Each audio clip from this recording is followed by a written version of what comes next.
Malgré tout ça, qu'est-ce qu'ils sont allés faire? Ils sont allés chercher la Russie. Bien évidemment, avec le pompon du pompon, la saisie d'un pétrolier. Et écoutez bien comment ils décrivent ce qui s'est passé. Parce que quand on vous dit que souvent, eux, ils sont les premiers à pleurer que la Russie ne respecte pas le droit international, ne respecte pas les règles, ne respecte rien du tout. Mais écoutez bien ce qui se dit ici. Écoutez bien la description des événements. Écoutez bien la description des faits. Le capitaine de ce pétrolier, de nationalité russe, refuse d'obtempérer à plusieurs reprises. Ces hommes de la marine nationale décident alors. Le capitaine de ce pétrolier, de nationalité. Attendez. Déjà, il y a ici, quand ils annoncent ça, on va commencer. L'autre information de la nuit, la France a arraisonné un pétrolier sous sanction en provenance de Russie. Oui, c'est Emmanuel Macron qui l'a annoncé et a publié ces images qui s'affichent sur votre écran. Cette opération en coordination notamment avec le Royaume-Uni. Ce navire naviguait en haute mer dans l'Atlantique au large de Brest. Une navigation inacceptable pour le président de la République. Ces bateaux qui financent la guerre russe en Ukraine. Voilà comment ils décrivent ça. Voilà comment ils décrivent ça et voilà quand ils rentrent en détail dans les faits.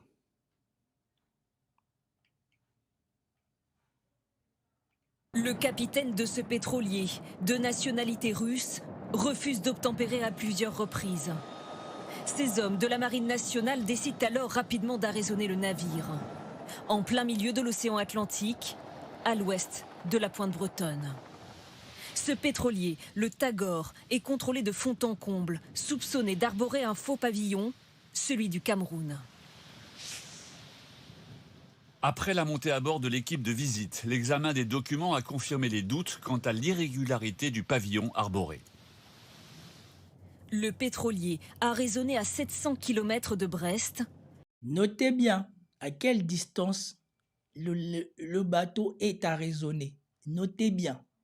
Est parti de Mourmansk, à l'extrême nord de la Russie. Sous sanction des États-Unis, de l'Union européenne et du Royaume-Uni, il est soupçonné de transporter du pétrole russe ou iranien. Ce navire a été localisé pour la dernière fois grâce à sa balise le 26 mai dernier au large de la Norvège avant de l'éteindre pour échapper aux sanctions internationales. De plus, le Tagore a changé à de multiples reprises de nom et de pavillon, comme le montrent ces images. Une technique largement utilisée par ces navires appartenant à ce que l'on appelle la flotte fantôme russe. Les Russes essayent de dissimuler leurs exportations pétrolières. Alors, c'est pas que le trafic maritime russe soit interdit, c'est pas que le pétrole russe soit interdit, mais on essaye de les contrarier. Et dans le cadre de cette contrariété menée par les Occidentaux, les navires se cachent. De son côté, le Kremlin critique vivement cet arraisonnement. Nous considérons ces actes comme illégitimes. C'est à la limite du piratage international. Et bien évidemment, ils ont dit que ça. Hein. Son intervention est plus longue que ça. Le navire est actuellement toujours escorté par la marine vers un point de mouillage. Il est le 4e bateau soupçonné d'appartenir à la flotte fantôme russe, interpellé depuis le début de l'année. Voilà. Déjà, premièrement, vous voyez Macron, sur décision de Macron. Macron qui a dit qu'il est inacceptable. Hein?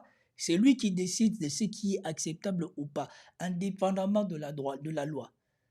Le droit international, ces gens-là, quand je dis qu'ils l'ont bousillé, quand je vous dis que ces gens-là, ils avaient créé le droit international, que pour leur gueule à eux, je ne rigole pas. C'est ce qui se passe. Là, on va rentrer dans les détails. Regardez maintenant, je vais vous faire la démonstration que ces gens-là cherchent des problèmes. Déjà, souvenez-vous, la première fois qu'ils ont arraisonné un bateau, les Anglais, ils l'ont relâché. Les Français, ils l'ont relâché. La troisième fois qu'ils ont voulu, le bateau russe était accompagné d'un bateau militaire russe. C'est pas eux qui ont dit que voilà, les Russes, hein, c'est pas bien, ils humilient l'Angleterre, ils passent à côté de l'Angleterre avec leurs tankers accompagnés de navires de guerre russes et tout ça, c'est pas bien, ils veulent humilier l'Angleterre. Alors que les Russes accompagnaient juste leur bateau. Et comme par hasard, là, ils n'ont pas attaqué, ils n'ont pas raisonné. Maintenant, on a un tanker qui est soupçonné russe, qui n'est pas accompagné. Direct, Macron, il sort les muscles. Shérif Cocorico, il sort les muscles. Il va arraisonner le tanker. Mais le problème, ce n'est pas d'arraisonner le tanker. Là, ils se la jouent comme les Américains. Les Américains, comme ils ne respectent rien, c'est qu'eux, ils décident, c'est ce qui est. Et donc, eux, on comprend que le droit international, ils s'assoient dessus. Mais vous attendez ces mêmes Français qui invoquent le droit international pour essayer d'empêcher l'Iran de mettre le contrôle sur le détroit d'Ormuz, où là, dans le détroit d'Ormuz, il n'y a pas des eaux internationaux, il n'y a pas le droit de la mer, puisque entre les deux trucs, il n'y a pas 370 kilomètres.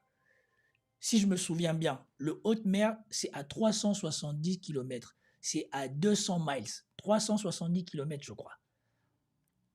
Entre Oman et l'Iran, dans le golfe Persique, dans le détroit d'Ormuz, il n'y a pas 370 kilomètres.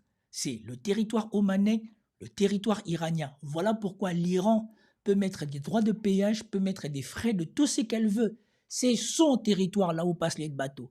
Et vous avez des gens comme Macron qui vous disent mais non, hein, le droit de la mer, le droit international n'autorise pas que l'on paye. Même si les armateurs français, ils ont déjà accepté de payer. Hein. Lui, il pleure comme si c'était son argent. Comme si c'était l'argent de son grand-père qu'on allait payer à l'Iran. Et maintenant, lui par contre, écoutez bien ici pour vous rendre compte à quel point la France cherche des problèmes. Ils ont voulu renverser le pouvoir là-bas au Mali. Ils n'ont pas réussi. Georges Malbrunet les a balancés. Maintenant, on sait que la France, ils étaient derrière ça. Si le truc était aussi efficace, c'est parce que la France et ses ex-légionnaires ukrainiens, ils étaient derrière ça. Ils ont tapé poteau et depuis, ils sont en train de se faire taper au Mali, puisque petit à petit, l'armée malienne est en train de reprendre la plupart des choses qu'ils pensaient qu'ils avaient conquis. On n'entend plus parler d'eux.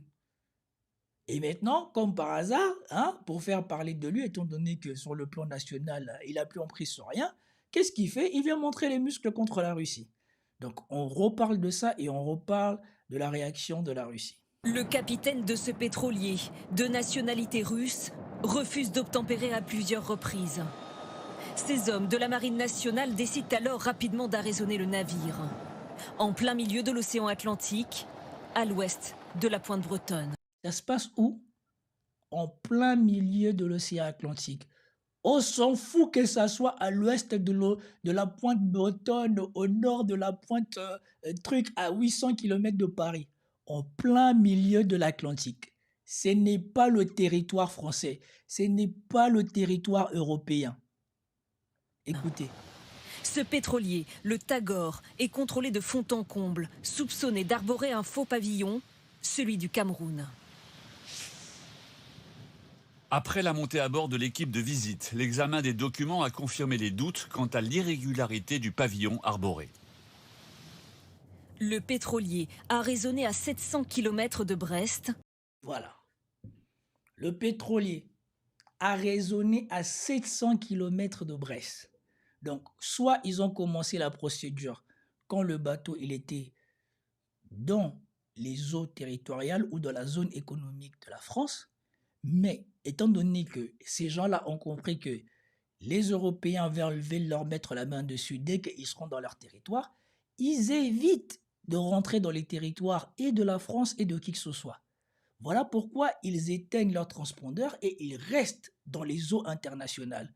Là où normalement, qu'ils soient en illégalité ou pas, sauf décision de l'ONU, tu n'as pas le droit de venir les chercher. Tu n'as pas le droit de venir voir qu'est-ce qu'ils ont dans leur cargaison. C'est pas chez toi. Ils ne sont pas rentrés chez toi, ils ne sont pas rentrés dans ta zone d'influence, ils ne sont pas rentrés dans ta zone maritime. Tu restes chez toi. Mais, comme c'est Macron, lui, il a le droit de venir arraisonner un bateau qui est dans une zone où c'est pas chez lui, où c'est pas sa juridiction, soit disons qu'il soupçonne le bateau, mais en quoi c'est ton problème qu'il soit en illégalité ou pas? En quoi c'est ton problème pour que tu viennes là? Et regardez bien comment ils disent, hein, à 700 km de Brest. Comme si ça change quelque chose qu'il soit à 700 km de Brest. La limite du droit français s'arrête à 340 km. Donc, ils sont au double de la distance limite pour que ça soit sous juridiction française. qu'est-ce qui leur donne le droit de venir là? À part s'ils veulent embêter la Russie. Parce que là, ils ne sont pas en conformité avec le droit international. Comment est-ce que tu vas justifier de soupçonner quelque chose qui est hors de ta juridiction? Pourquoi tu soupçonnes quelque chose qui n'est pas dans ta juridiction? C'est comme si tu disais, ah, le mec, il est en Belgique, je le soupçonne déjà qu'il est en illégalité, moi je suis en France. C'est juste incroyable. Et ça, c'est né que par la volonté de Macron. Quand je vous dis que la bourgeoisie est alignée avec Macron, normalement, ces gens-là, juridiquement, il n'y a aucun juge français qui aurait dû autoriser cette chose. Ça, c'est du pur bafouement du droit international. Est parti de Mourmansk, à l'extrême nord de la Russie. Sous sanction des États-Unis, de l'Union européenne et du Royaume-Uni, il est soupçonné de transporter du pétrole russe ou iranien. Ce navire a été localisé pour la dernière fois grâce à sa balise le 26 mai dernier au large de la Norvège. Bon. Mais non, si il a été localisé au large de la Norvège n'a pas touché. Qu'est-ce qui fait que maintenant elle est dans les eaux internationales? Elle n'est pas au large de la France, elle est au large des eaux internationales. La France aille la chercher. Qu'est-ce qui justifie? Là, mais vraiment, avant de l'éteindre pour échapper aux sanctions internationales. De plus, le Tagore a changé à de multiples reprises de nom et de pavillon. Mais en quoi ça vous regarde? Non mais c'est incroyable, en quoi ça vous regarde? Le montre ces images. Je veux dire, Une technique largement utilisée par ces navires appartenant à ce que l'on appelle la flotte fantôme russe. Les Russes essayent de dissimuler leurs exportations pétrolières. Alors, c'est pas que le trafic maritime russe soit interdit, c'est pas que le pétrole russe soit interdit, mais on essaye de les contrarier. Et dans le cadre de cette contrariété menée par les Occidentaux, eh ben, les navires se cachent. c'est comme ça que tu crées des incidents diplomatiques.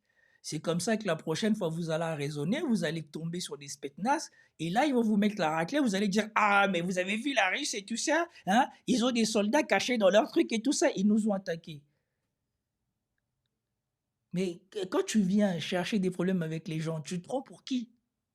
De son côté, le Kremlin critique vivement cet arraisonnement.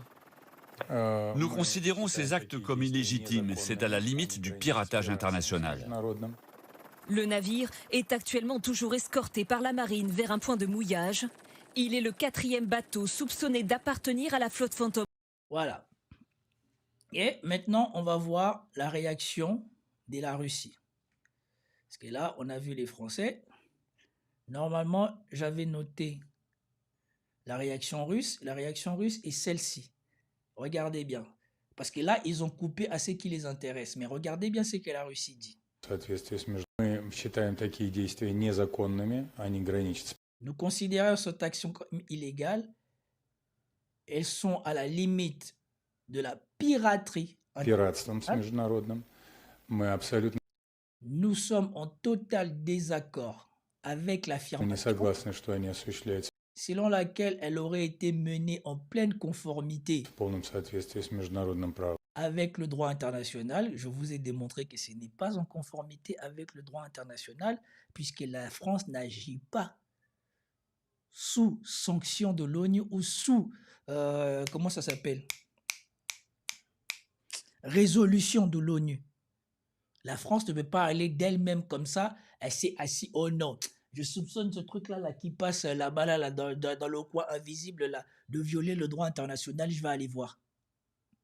La France n'est pas une juridiction internationale. Et quand il s'agit de la Russie, par contre, elle trouve la force de se substituer au droit international. Mais par contre, quand il s'agit d'aller voir au Liban, où Israël est en train de bafouer tout le droit international et qu'elle avait promis de protéger le Liban, ah là, par contre, le droit international, elle a oublié. Hein? On ne peut pas dire à Israël qu'est-ce qu'il faut faire. On ne peut pas venir voir qu'est-ce qu'Israël il faut faire. On peut que parler avec eux.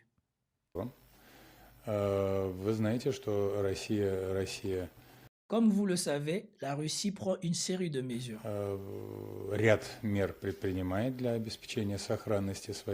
Pour assurer la sécurité de ses cargaisons. et continuer à prendre ces mesures en tenant compte de cette expérience négative. Учетом, ну, скажем так, имеющегося вот этого негативного опыта. Voilà. Voilà ce qui est dit. Ce n'est pas nous ne sommes pas d'accord avec comme c'était et c'est tout. Non. On a vu ce que vous avez fait.